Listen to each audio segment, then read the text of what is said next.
Hello বন্ধুরা, কেমন আছো তোমরা সবাই? আমি ভালো আছি। দেখো, আমি আমার একটা খুব সুন্দর দুনিয়া তোমাদেরকে নিয়ে এসেছি। আমার বাগান হয়তো শুনতে খুব সাধারণ, কিন্তু আমার জন্য অসাধারণ।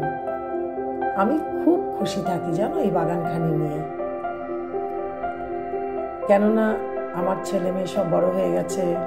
আমি আর আমার স্বামী অফিস যায়, আর আমি বাগান আর আমার আঁকা, আমার ছবি তোলা, এগুলো নিয়ে আমি ব্যস্ত থাকি।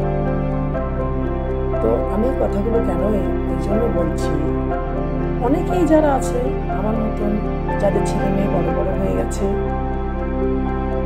তারা ভাবে কি করব, আমার এখন আর কিছু করার নেই, সংসারে আমার হয়তো সেরকম কোনো কাজ নেই, প্রয়োজন নেই। এমনটা নয়।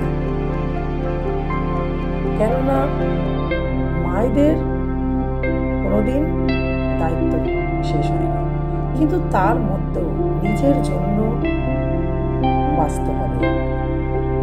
এই জন্য আমি কথাগুলো বলছি। অনেকেই একাকিত্বে ভোগে এই টাইমটা, কিন্তু একাকিত্ব তো আমরা নিজেরাই তৈরি করি। কেননা আমাদের মধ্যে যে কত ট্যালেন্ট আছে আমরা নিজেরাই জানি না, সেগুলোকে খুঁজে বার করতে হবে, নিজেকে এক্সপ্লোর করতে হবে।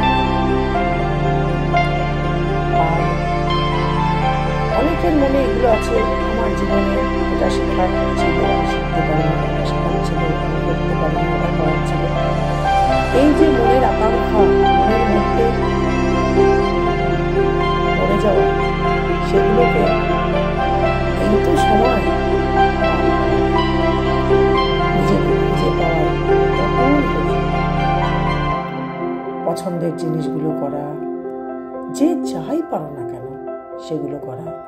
কেউ গান করো, কেউ ছবি আঁকো, কেউ সেলাই ফোড়াই করো, কেউ সুন্দর রান্না করো, জানি সবাই এগুলো করো, সবার পছন্দ। কেউ আবার বেড়াতেও যেতে পছন্দ করো।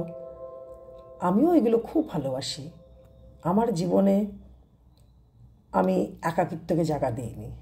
আমি জানি এরম কি আমি থাকলে আমি বাঁচতে পারবো না। বেঁচে তো থাকবো, কিন্তু মনের দিক দিয়ে আমি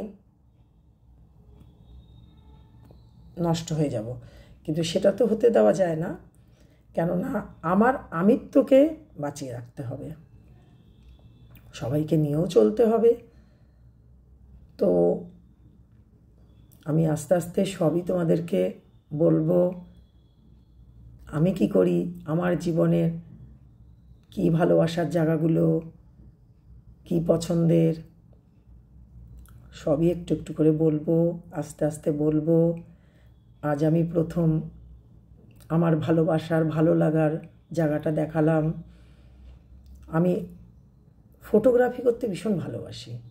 আমি একটু আগেই বললাম কথাটা, সেটাও তোমাদের সাথে শেয়ার করব। খুব সাধারণ জিনিস, তোমরাও করতে পারো। এই কথাগুলো বলা বাহুল্য, সবাই সবটা জানে, তবুও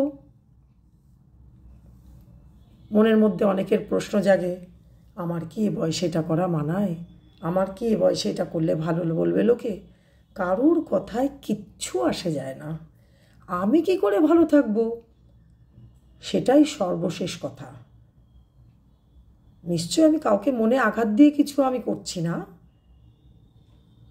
বা কারোর মধ্যে আমি রাগ সৃষ্টি হবে আমার যেটা করলে, এমনও নয়। সবাই আমার সেটা অ্যাপ্রিসিয়েট করবে, আর কেউ অ্যাপ্রিসিয়েট নাই বা করলো, তাতেও কিছু আসে যায় না। আমি নিজেকে নিজে অ্যাপ্রিসিয়েট করব, আমি যেটা করব।